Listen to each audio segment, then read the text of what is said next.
SPD blood spills, intermediate level disinfectants. Mga natapong dugo sa SPD, intermediate level na mga disinfectant. Theory. Teorya. OSHA regulations require that any gross blood spill in the sterile processing department must be cleaned using an Environmental Protection Agency registered intermediate-level disinfectant capable of killing mycobacteria. Kinakailangan ng mga regulasyon ng OSHA na anumang malaking natapong dugo sa sterile processing department ay dapat linisin gamit ang isang nakarehistro sa Environmental Protection Agency na intermediate-level disinfectant na may kakayahang pumatay ng mycobacteria. Alternatively, a freshly mixed sodium hypochlorite solution may be used. Bilang kahalili, maaaring gamitin ang isang bagong timplang solusyon ng sodium hypochlorite. Reality. Katotohanan. When a technician drops a bloody tray, they often grab whatever low-level quaternary ammonium wipes are closest to quickly clean the floor. Kapag nakahulog ng madugong tray ang isang technician, madalas nilang kinukuha kung anuman ang pinakamalapit na low-level quaternary ammonium wipe upang mabilis na linisin ang sahig. These low-level wipes are legally insufficient for neutralizing heavy blood-borne pathogen exposures like hepatitis B.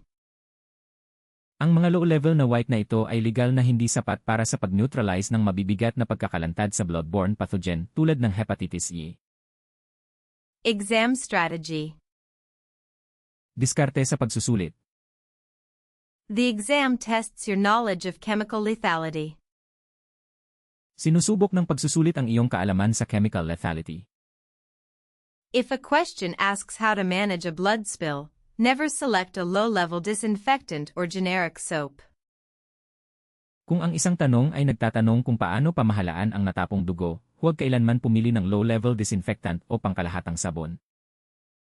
Always select an intermediate-level, tuberculocidal disinfectant or a designated bleach dilution. Palaging pumili ng isang intermediate-level, tuberculocidal disinfectant o isang itinalagang pagbabanto ng bleach. Core logic. Pangunahing lohika. The hepatitis B virus is exceptionally resilient and can survive in dried blood on environmental surfaces for up to a full week. Ang virus ng hepatitis E ay lubos na matatag at maaaring mabuhay sa tuyong dugo sa mga ibabaw ng kapaligiran hanggang sa isang buong linggo. Only intermediate-level chemistry can successfully break down its viral envelope.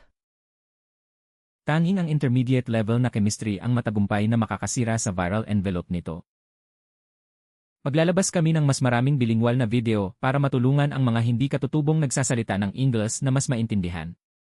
Mag-subscribe sa channel para mapabilis ang iyong certification journey. Ipagpatuloy ang pagsisikap.